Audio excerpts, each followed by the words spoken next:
Hello, everyone.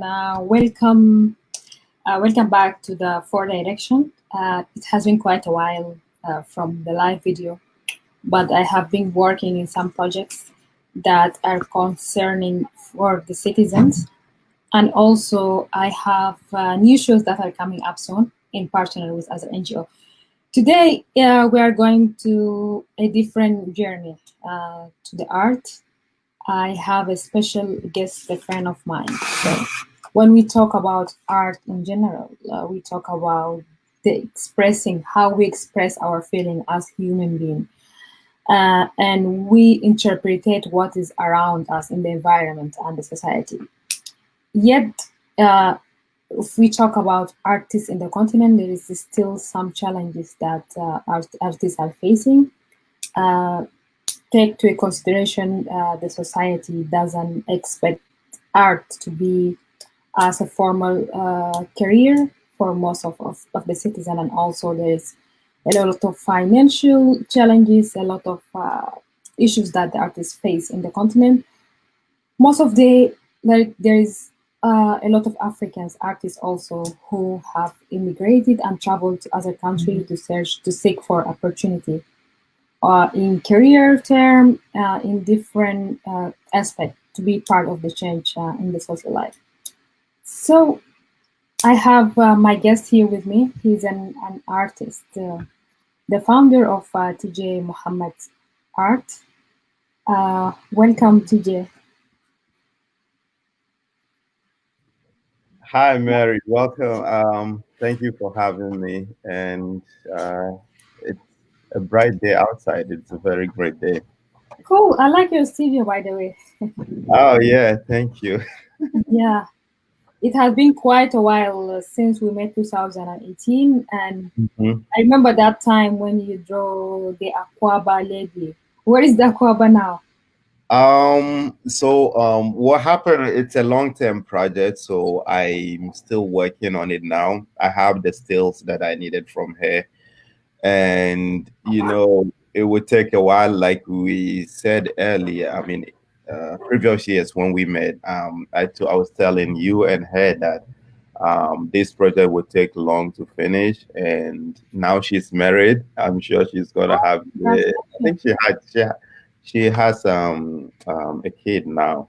Oh, So really? I didn't know that.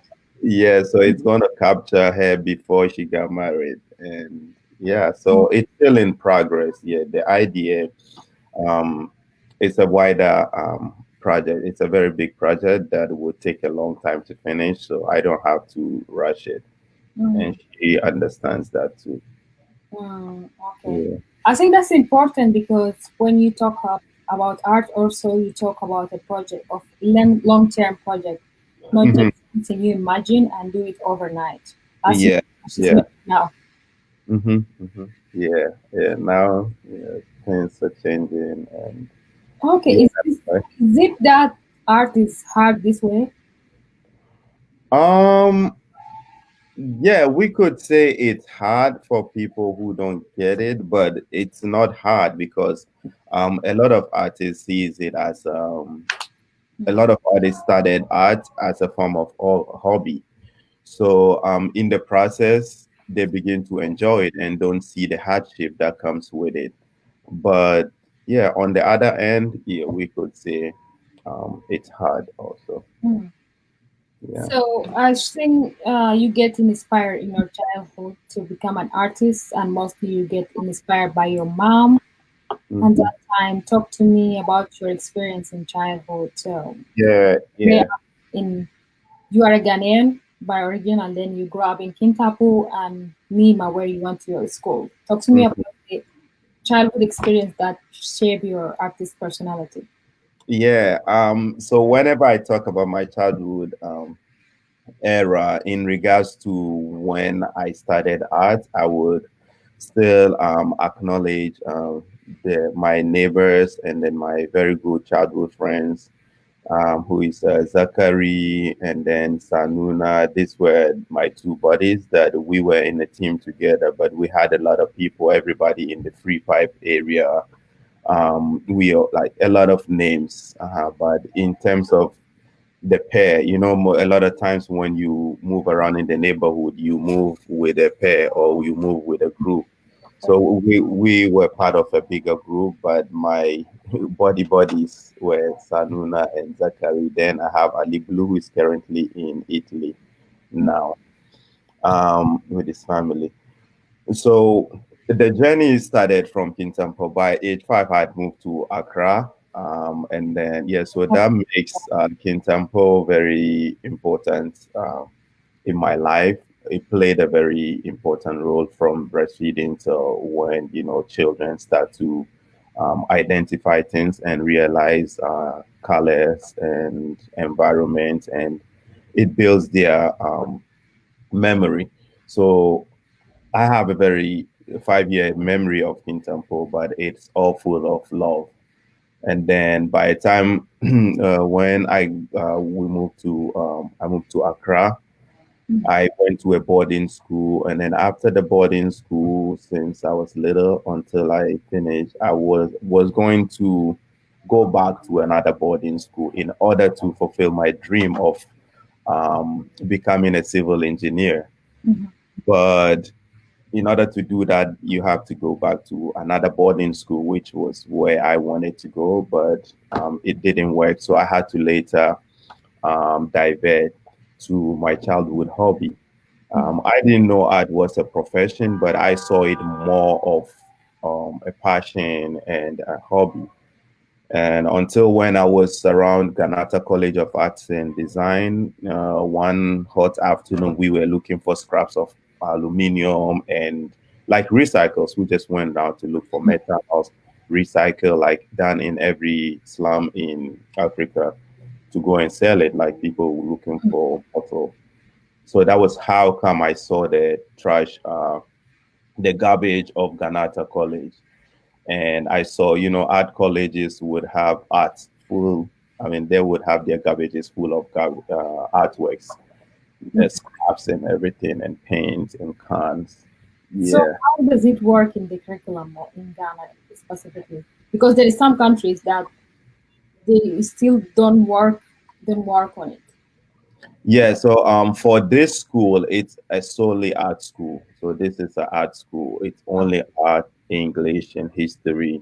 And yeah, so when I found that, I thought that this is the school that I wanted to begin with. And I told my parents, and they were all happy about it, despite having a little bit of distraction when it came to um, what to what to choose. Yeah, in terms of like religion coming into it, a few people didn't understand why I would go and learn art because it was around.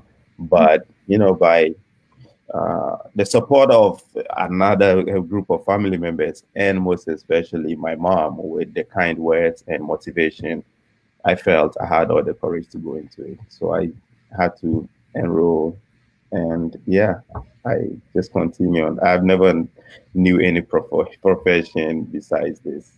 So there is a picture that you draw, I think, when you were in secondary school for your dad.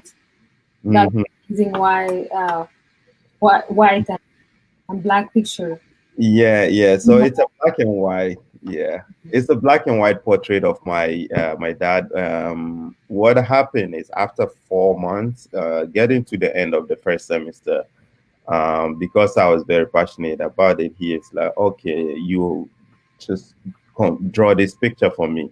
I Mhm. should convert the picture from a black and white portrait to a colored one. And that captures his very youthful moment where that was when he was himself, like, he's very, very prime, and he loves that picture because of the memory that it holds before and then what it means to him currently. So I converted the photo into a colored, and then he liked it. He showed it to his friends, and yeah, that's it. Through that portrait, I think I had a few portraits that I did that came from his friends. And in school, I was also acknowledged as a painter, and I had support from Ofedapu, who was he's late in blessed memory. Yeah, so since then, it's just I gained recognition in the school because I mean, portraiture is hard. We all know it. Like in art school, portraiture is hard. So to be able to capture a black and white into a colored Mhm. became very popular. And I showed it to a few friends, and the teachers were all impressed. So yeah, by the end of my 4 year, I was awarded the best painter of my term, like my alma mater. Mhm. And yeah, that was the first award I received in art. So it meant a lot to me, and it still means a lot because anytime I see my like my document from school and my resume, I acknowledge the fact that that came very early in my life, and it came from Ghana, where I was born. So I don't know, because you grow up also in conservative family. I think it's family who are affected by religious, and some of them like they challenge you not to go to art, and also there were challenges facing in the school, but there's a specific school where you can go and learn art. How do you turn all the challenges that were surrounded by you to a successful story and become, at that time, the best artist in your class? Yeah. So I think with every challenge, I maybe I would just have to give, you know, the biggest respect and acknowledgement to my father. Most of it goes to my mom, that entire family, my siblings. I have a very strong, like a positive family with full of inspiration that you could rely on.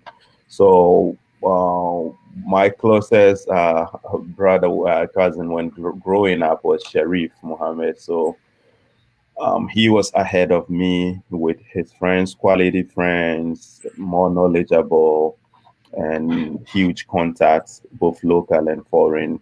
So he was behind me during this process, and the motivations that I had, all of that had to be channeled into something positive. Because anytime I see myself gaining, or some of we would call them sources, I still attribute it to my family because of the support, and later my friends also came in. So I didn't see it as a challenge, but at the point I saw it as a learning process of learning how people, I mean, learning the perception of people with religion and social affairs. So it was a little bit destructive, but at the end of the day, like I said, I'm a very strong believer that anything that one achieve, it's with the support of family, society, and their community.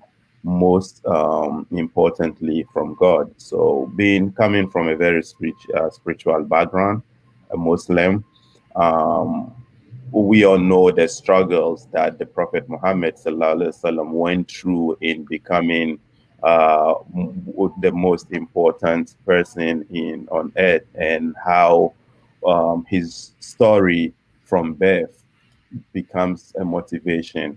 So looking at all of this, it's hard for you to not move ahead. Yeah. You have also one of your art studio that's where you bring the perspective of Islam, Mm. the religious itself, and the people who were talk to me about it. Sorry, say that again. This is New York. I had a background noise that Okay. distracted Just me. the studio of you have the a whole studio that you talk about Islam. What Mm. what is the idea behind that? What were you thinking to send to the people at that time? Yeah, so that is a whole project on its own. Where is it the one in New York you're talking Yeah, about? The art in the mosque? mosque. Yeah. Yeah, yeah. So in 9/11, when 9/11 happened, I was still in school, and I was very sad. I remember this day I was walking to school from Nima to Asylum down, and that it happened. So since then, I've been wanting to, respond to this, but I didn't have the opportunity to. And you weren't in a good state to do it. But it got to a point when I moved to the US. I had support from the Bronx Council on the Arts when I presented the project. The goal of the project is to create a dialogue between the community elders and the youth, because it's called Art in the Mosque, Say No to Terrorism. Because around that same time when I was, I think a year ago before my project, the masjid kept preaching about peace and the youth, how to channel the youth energy. And there was a lot of like gun violence in the US. There's blacks being killed. So there a lot of consistent preaching in the mosque every Friday about how the youth should channel their energy into something positive, and how the elders should also motivate the youth. So I was thinking, oh, this is the right time to bring this project. And in Ghana also, um, the national chief imam of Ghana, Sheikh Nushar Butu, was also, publicizing peace and advising the youth, because there was a student from one of the universities that has joined a terrorist group that we had, and he was killed. So all of this happening around the same time, I thought it was a good time to bring out this project. So it was a series about 7 or 9 projects in chain. Every week we would assemble, like we would meet the youth in the masjid, in the community, and talk about art, talk about a specific topic, from gun violence, from poetry, and we had health, mental health. So it was, I'm a multimedia artist. I work across various mediums. I don't only paint, but my paintings also comes with installations, and then they come with story circles and various components with sound. So this became a public art, but it tends to be a monumental piece in the heart of the audience and the participants, because it is not a physical art piece that exists, but it has to exist in the heart of the participants. Mhm. So it served as a motivation, inspiration, and what it did to the community was also to advocate that Mhm. art is not al haram, within the mosque, because this is yeah. Yeah, I just wondering that time, do you have that perspective about what you are doing are making change of the community or teaching others things? Mhm. Yeah, yeah. So yeah, it all came from Beth, thinking about how myself I struggle with a religion and peer pressure, and at the same time your own passion, how I was able to struggle through it, channeling negative energies into positive.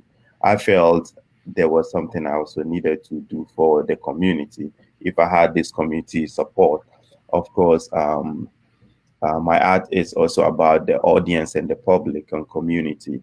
So I had to engender peace into um, the society as well. Okay, so take you back again to Ghana and the continent. Mm. What are some of the challenges that artists face there in general? Yeah, so time changes every time. Like there's a lot of improvements in the arts and culture. At some point, I would talk about only Ghana, and there are times I would go through various African countries, because I have a very great network of friends across Africa, and we share stories and talk about challenges. And yeah, so for Ghana, this is from a personal story. We do not, when I was growing up, we did not have a lot of cultural institutions that embraced or gave opportunities to artists. I remember as far back as maybe 2007 or 2008, when I realized this, I developed an award called um, I think Art of Tijay Youth Award. So it is a painting award that I did like a project in schools, middle school and like kids, just to partake in it, because art is not wasn't I mean it wasn't taught in the school. The number of hours we have to do art in your entire school semester. Mm. school year was very little, and even some even didn't do it. And if you had to do it, you only had one drawing book. Just small, by maybe like 9 by 8 drawing book, and it would take you the whole year to even fill it up because it was more or less there wasn't art in the school. So all of this became it's part of the challenge because you are not introduced to it at a younger age. So when you grow, you don't even see it. When you tell people you want to be an artist, they panic because it's like you're saying, I want to grow up and have suicide be my profession. Or it's crazy to mention that you want to be an artist when you grow. Then this is not only me; it's me and my friends. We all share the same stories. And the government, I think, what we see art a lot of times in a few African countries is that it go whenever there is funds allocated to art and culture, it usually goes into entertainment, maybe the music industry or maybe the movie. So a lot of times seeing visual art as part of it becomes very difficult. So everybody who is channeling their energy into becoming a visual artist sees it as a big challenge. And the only few artists you will see will be the roadside street sign painters. And there's not enough galleries to say you want to show your work. Um, to be able to take art, you have to maybe get to the senior high. And when you get to senior high, it's not a big it's called is it picture making, so it's still there. We're trying to make it, but no. So that is from that scratch, from education. So if there's a lot of things that has to be done, it has to start from education, from the schools at a very tender age. And when you move up to seeing the society, you can be on the highway, like spend 2 or 3 hours on the highway going into another town, and you wouldn't see any public art. The I know when you were moving, let's say from Shukura, where I had in a studio before moving to the US. From Shukura, you would the sculpture you would see is the one in the circle, Obechebi Lamte circle. After that, you will not see any artwork until you see the one at Kwame Nkrumah circle, which is another sculpture piece. After the one for Kwame Nkrumah, you will not see anything. The next one will be the one at Osu, which is the Dankwa circle. If people who are familiar with Ghana know what I'm talking about. So the only time you will see art would be a sculpture piece in the middle of a runabout. And the people you will see on the sidewalk would be people painting signs, road signs, people riding sign on top of the cars like the trotro or taxis. It's very common in most part of Africa. So these are what you will see. And so there's the motivation is not there. So But there. So the first thing when you do research about artists in Ghana, it will bring for you first musician, and then I think it will go to the artists who are doing visual arts who are abroad, to the UK or the other different parts. So what is the role of artists like you who have been uh, part of the social movement to make that change happen in Ghana? yeah. So very, very grateful for a few artists who are establishing institutions in Ghana. I know Ibrahim Mahama, who is establishing one uh, from the northern part of Ghana, and he's also a very huge, successful Ghanaian artist, doing very great in Ghana, establishing institutions that would not only address the issue of art within the young age, but giving already mid-career and professional artists the space to create pieces or to engage with the public through his space. And also now, because there are art organizations like Foundation for Contemporary Arts in Ghana, where I'm part of, it is also there. There's a lot of artists. And One is today. In next week, there will be a major event there, which is a 12-day critique event where artists would undertake a program. More or less, it's called like an MF MFA, or we say Masters in Fine Arts.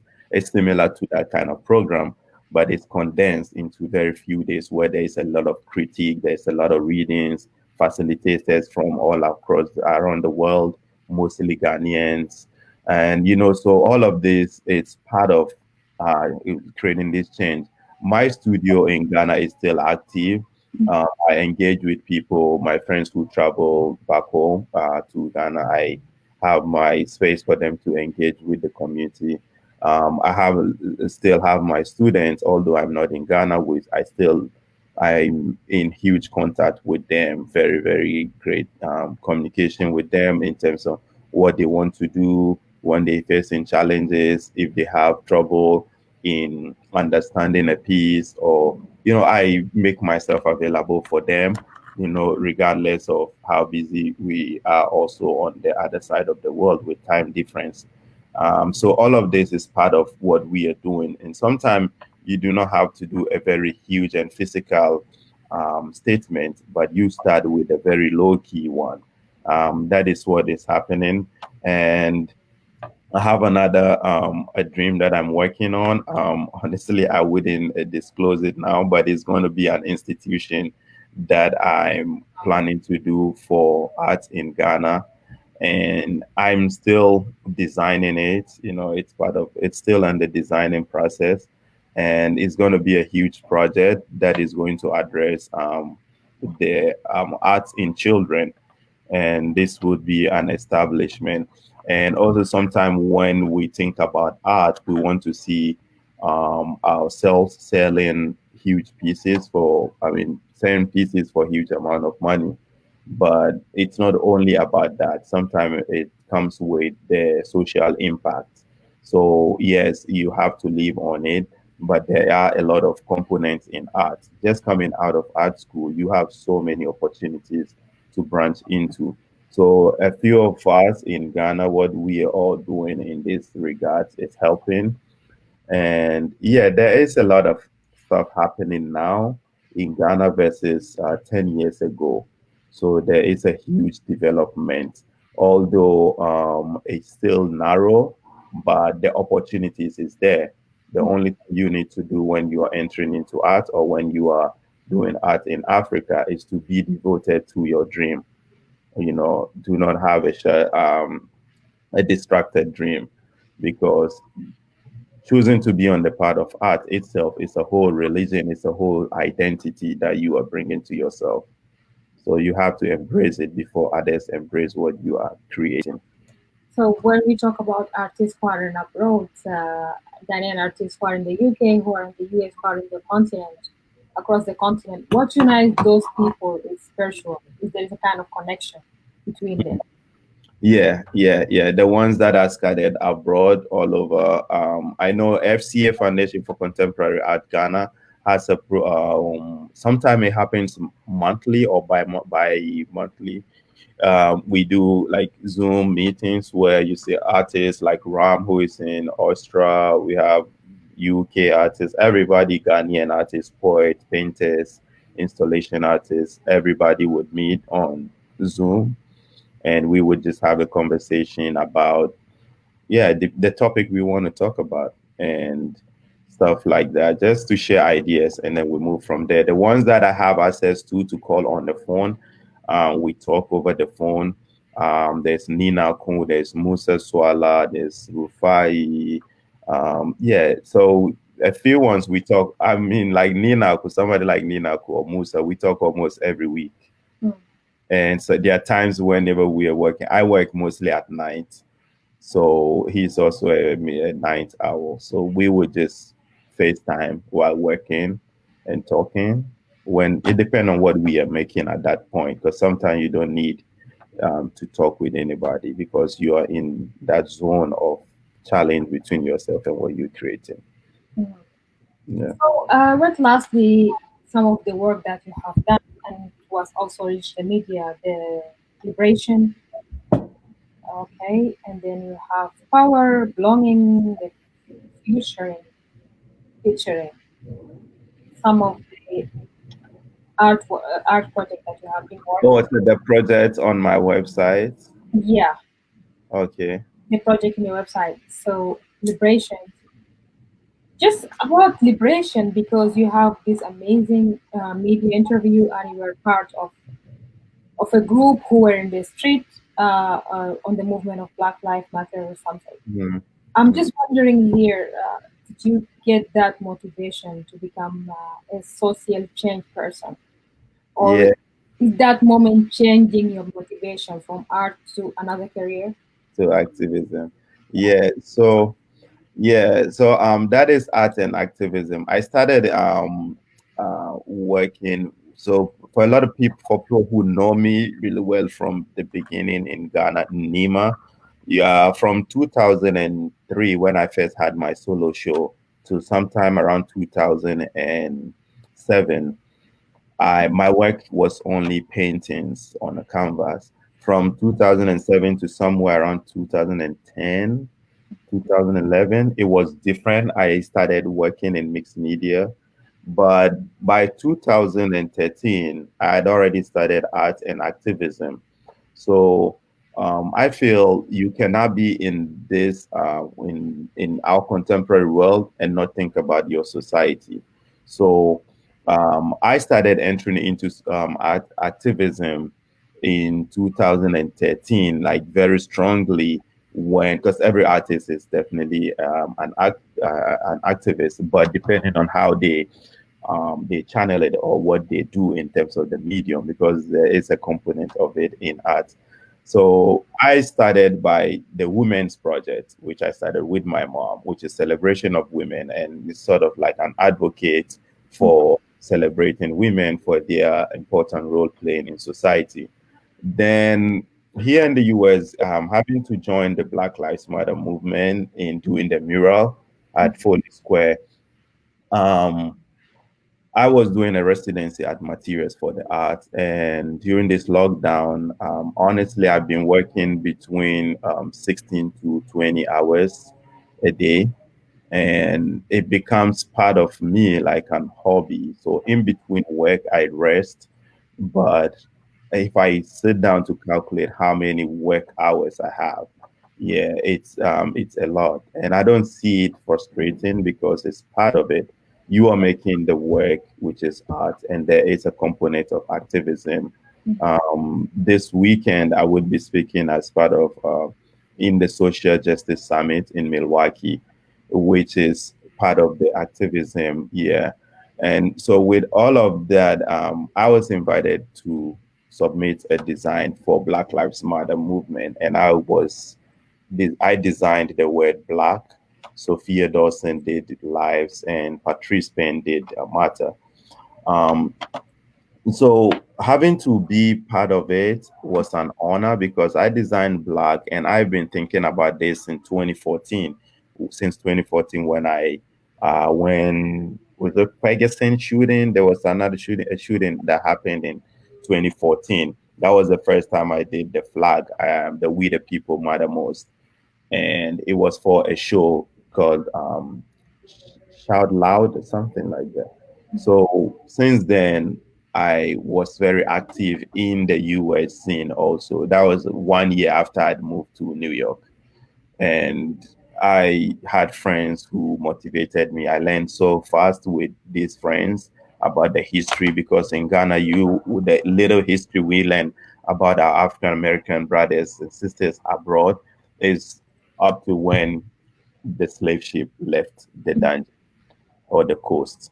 So, with the artwork and social work movement that you are doing, do you consider that Ghanaian artists or African artists in general Mhm. don't get enough voices in media to highlight their activities? Yeah. Yeah, so it's very important to have an identity, but there is a moment where you subtract the identity and let the message be the key to it. So with this, when you see the design has symbols that are Ghanaian symbols. So biologically, these are some Ghanaian symbols, but they convey a message, which is the concept of Africa. So there is an identity of place, there is an identity of continent, and there is an identity of time, because these symbols also have their 400-year history.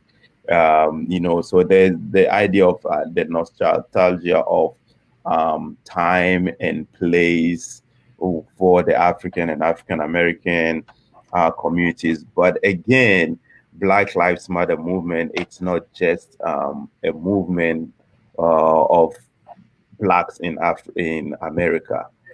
No, it is wider. It is bigger than that. We know we humans, we give name to the nameless. It's so huge, and black is the origin of everybody. So having to have a movement called Black Lives Matter means a lot. It is about people who are living below their standard. It is about uh, you know, social justice movement. It is about institutional racism. It is There is everything. There's food justice. There is it's just global, and also not only about having the color black as on your skin, but also people who sympathize with everybody who is living below their standard. In 1963, when the march for Martin Luther, if I'm right, yeah, during that march, it wasn't only blacks that did it. There were Muslims, there were Christians, there were whites, there were people from the LGBTQ community. Just everybody came out. So this is not a movement of oneself or a particular group. Yes, so honestly, I identify as a Black Ghanaian artist from Africa, but when I tend to design, I convey a little bit of identity, but the message becomes more important to me. Yeah. So I think, why does it take that long? Because lately we have just seen that in the art museum, the art culture center in the United States, for example, they start having more artist work in the exhibit. Why, Mm. why did it took that long? And what will it take for the Ghanaian artists to have this work in their in Ghana Museum, in Ghana National Museum, not Ghana National Gallery, for example?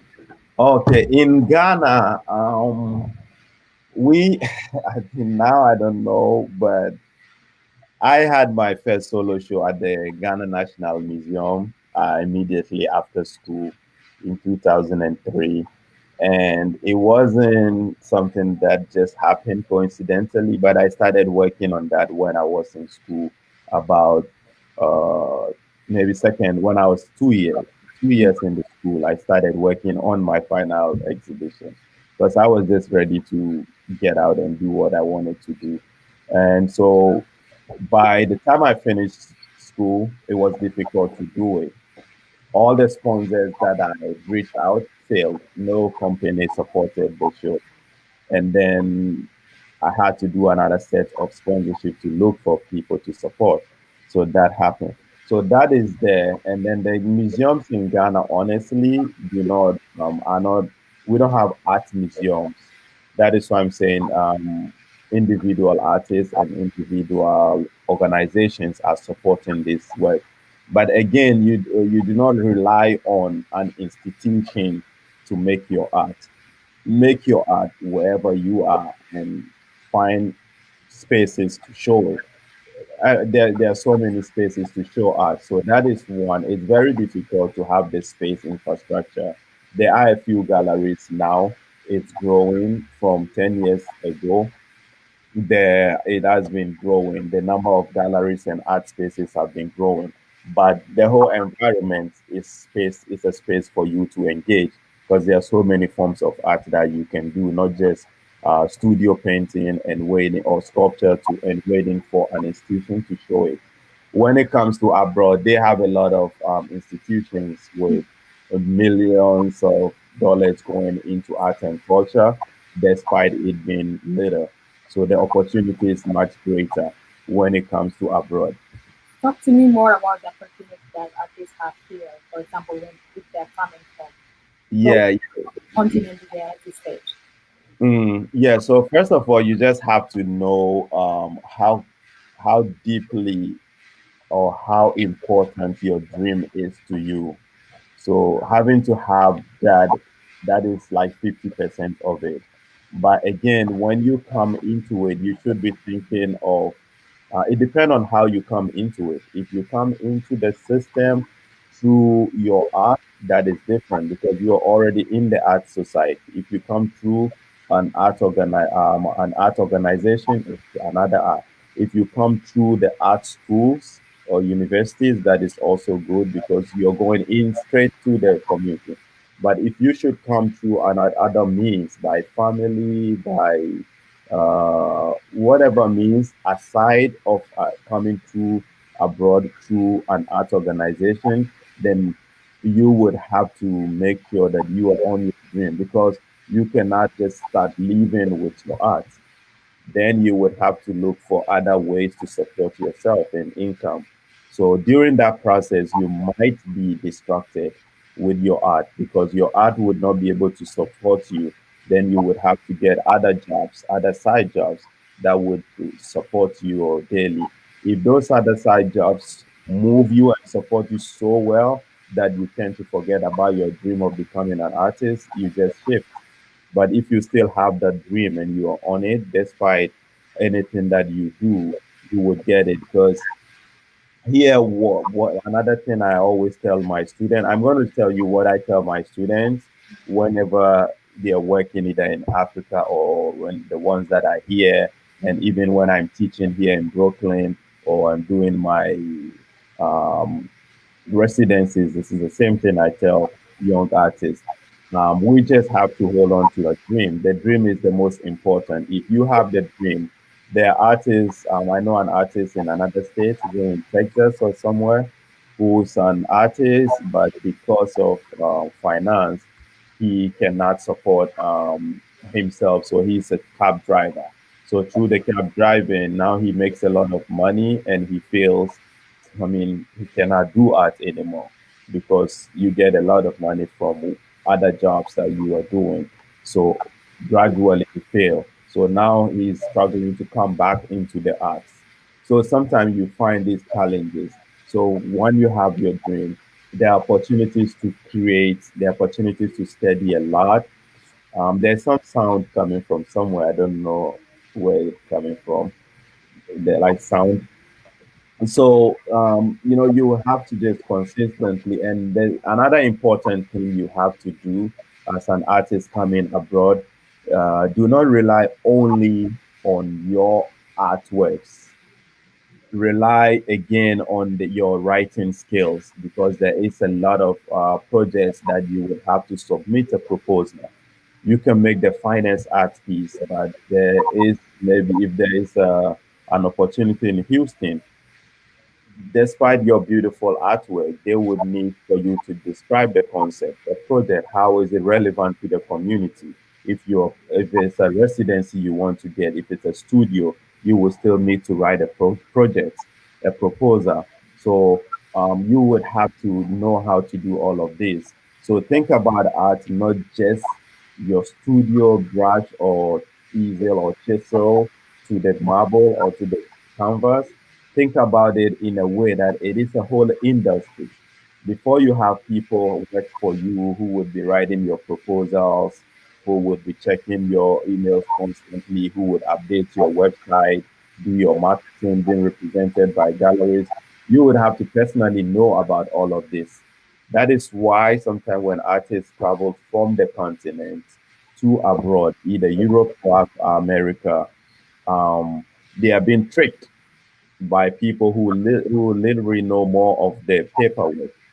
So they would take your work, represent you, sell it, flick your prices, and they would gain from more than you.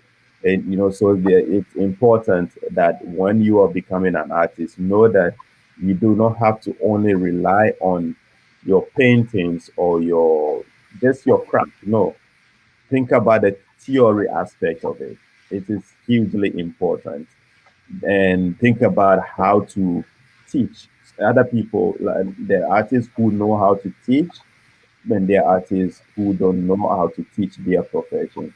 So, think about all of this as part of it, because the opportunities abroad is not just for the studio artists, it is for the environmental artists, it is for the, just read broad, open up yourself to not only being rigid on your easel, but think about taking classes that have nothing to do with art. Some of my projects I'm dealing with, like that is how I got into like working in activism. If I see something that I wanted to learn on, or something that disturbs me, I don't only put it on a painting, but I think about how to put it in writing and think about it as a project. Most of the project that I've designed since 2013 have a public art component. So it's not just the artwork you are seeing or people are buying, but it is also the component that I am giving to the community, doing free art workshop, organizing story circles, cooking food for people to eat while we talk, and also take a lot of courses. I don't know how many certificates I have so far, from health.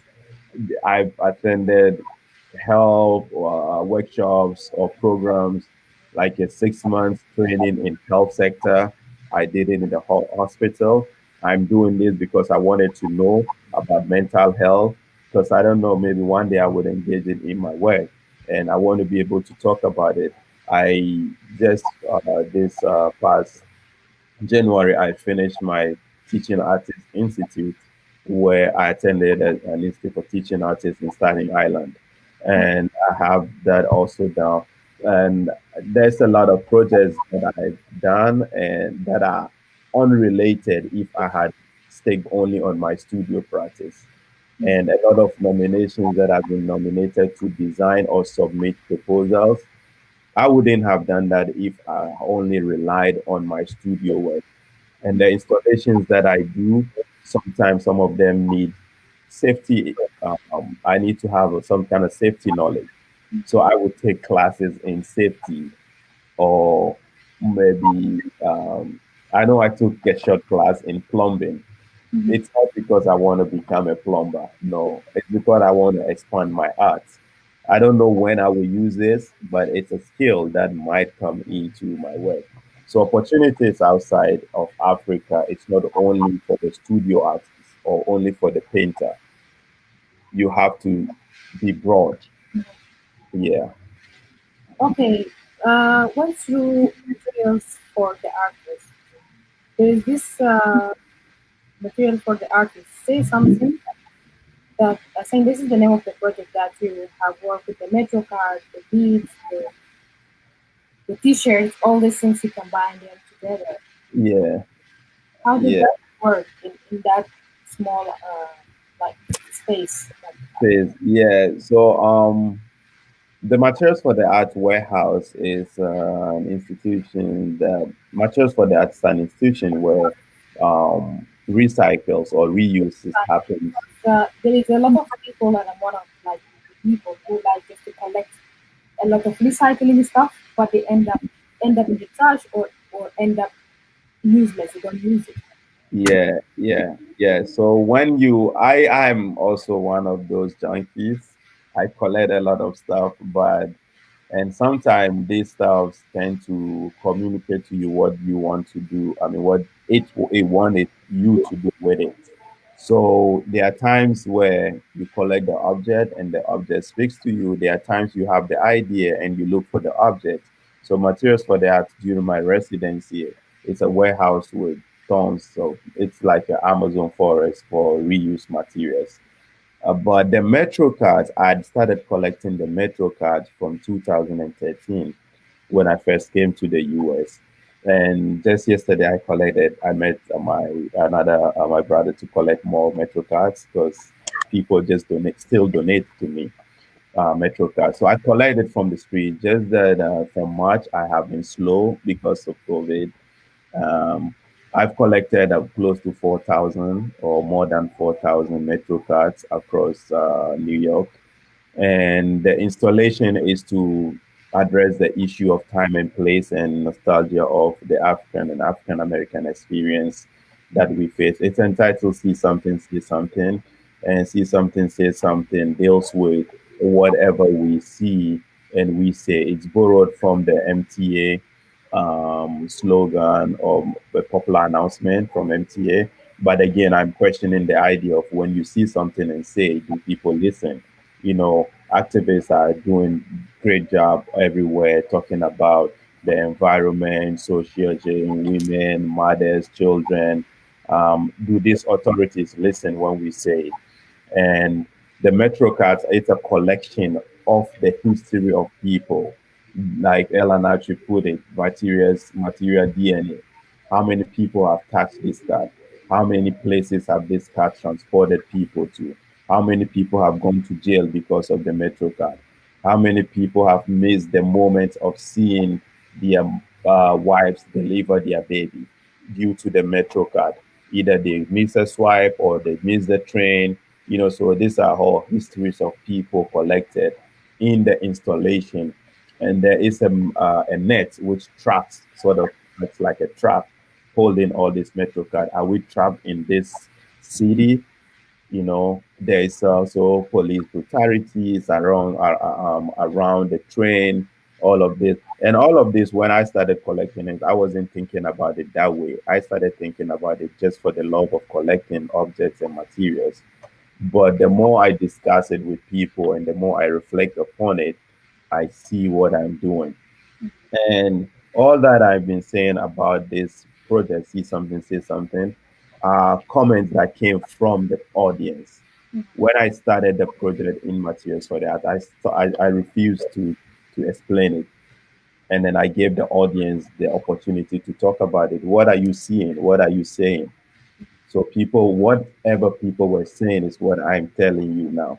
But if you had done this interview maybe 2 months before, I would tell you I cannot say anything with this project. So it's one of those projects that I refused to talk about it in the beginning, and then I listened to what people were saying when they saw the Metro card. So that's how that happened. And then the beats is also for Anas, Armiel Anas. Yeah, that is also another project. Yeah, I don't know if it's part of what you want us to discuss, but the Yeah, beat is the another. beats also, I want to go back. You still have your studio in Ghana. And then you Mm, have a Danka project that you have the sample of potatoes in on the word black also.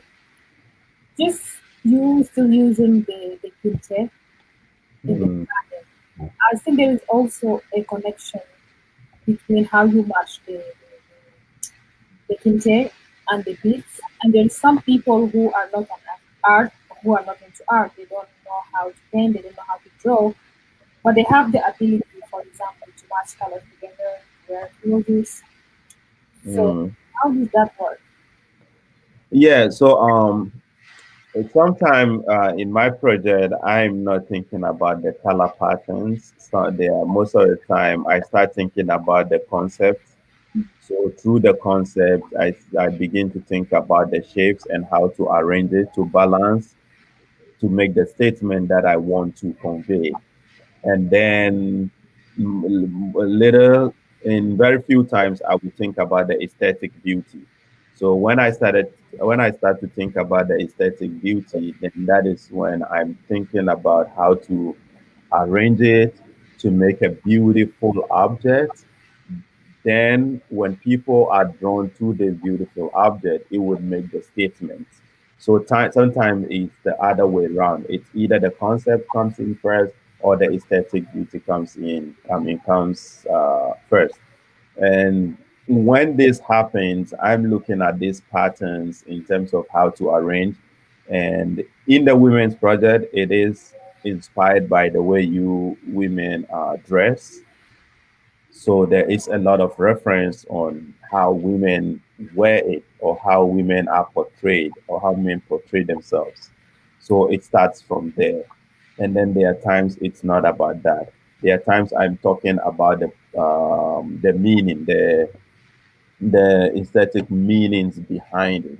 because these are very beautiful projects behind the Kente fabric, behind the African wax fabric, behind the beads that we wear. And yeah, so I would think about it in those ways. And people who are not into the art, sometimes, artists and designers design out of what the context that they want to, out of the message that they want to convey. They design out of that, and then the audience see beauty in it, and it becomes a trend. So, and there are times where it would look like an abstract piece, an abstract painting, a painting like somebody Jackson Pollock painting. It's like throwing things everywhere, but at the end of the day, they would all assemble and make sense. So sometimes it acts like that. You would do either consciously or unconsciously, but because your mind is already tuned in that you are making art, at the end of the day, whoever sees it loves it, and it becomes a trend either on how to wear it or how to display it. Yeah, so sometimes that is how it works. It's not only the beauty. Oh, Sometimes it starts with the concept. so I think there is recently there is a project in Ghana going for going back home, and this is an amazing initiative that takes some people from the African district to go and live in Ghana. How do you envision the person, like the black person who is an artist, who want to grow that passion, can benefit from it? Who want to go back to Ghana or Yeah, want to go back to Africa? because they need to develop some people they need to develop emotion. They need to see the environment and Mm. be able to transform it into art, visual art. Yeah, I think what that does for us is it's like the convention and the organic.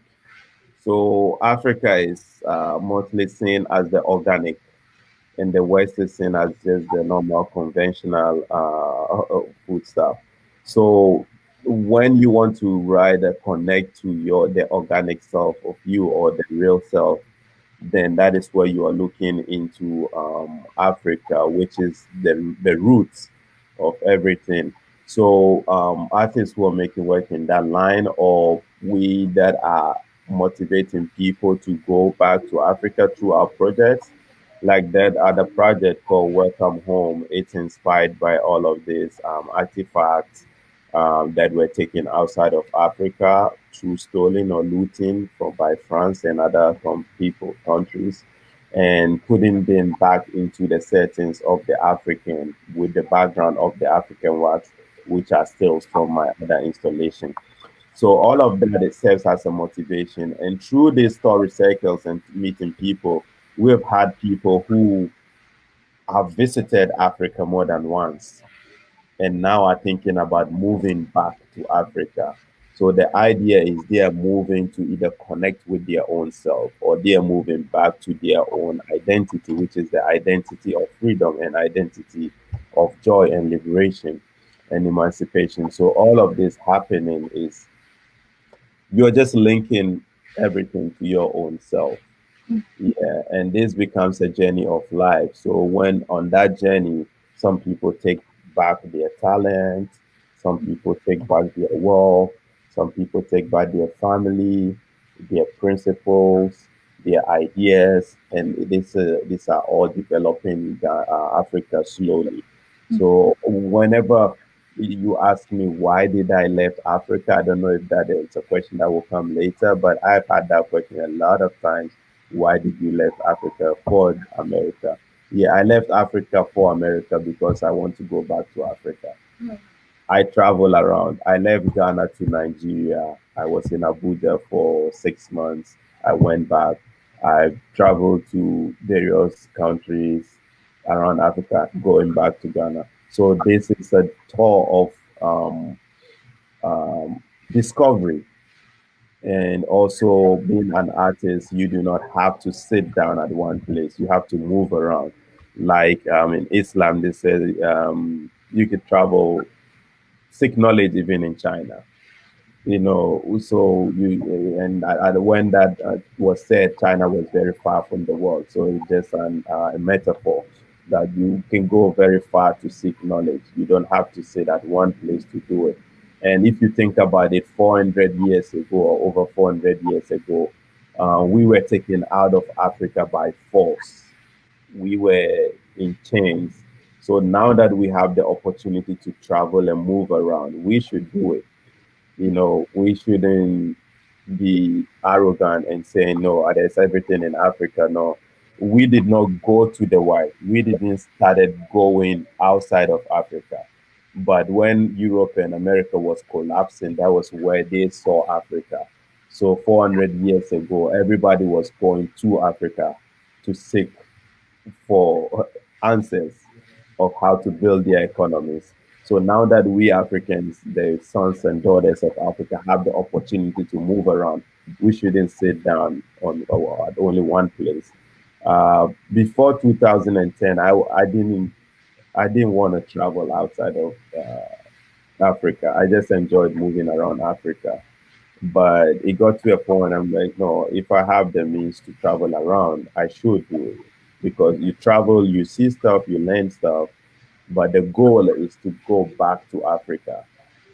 Yeah, Marcos Garvey going back to Africa. That is what we're doing. We are not moving out of Africa because we are seeking refuge and want to be comfortable outside and hate on Africa or don't want to go back to Africa. No, Africa is our home if there's such a thing like home.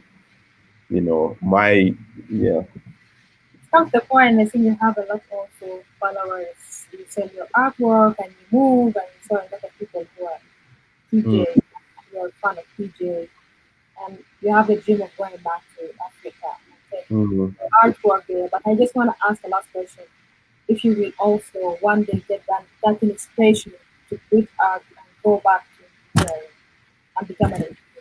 I missed some part of your um I think you are working hard right now as an artist, and yeah. you are selling your artwork. You are reaching people hard.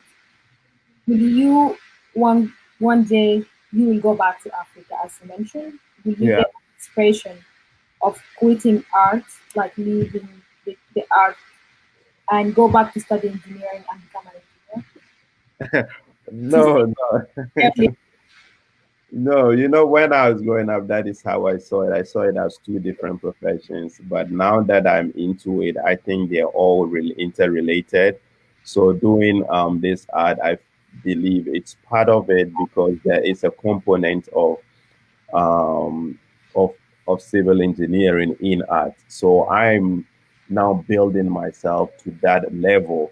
Either if I would not do it physically, I would have a team that would do it to fulfill that aspect of my dream. Because for that part, I do not have to personally be in to fulfill that engineering goal. I can support an institution, and I'm very open to supporting people achieve their goal.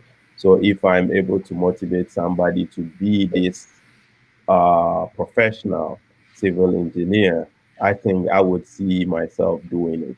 Yeah, so sometimes it's not about what you want to do. If you're unable to do, you can invest in people to do it, and you would still share that passion or share that joy when you see them doing it. But again, a lot of the projects that I'm designing now have all of that component in it. Yeah. so? I think you can just tell people more about the courses and the training that you give and your platform and how people can reach out to you. I missed that part. I think there's some noise that you.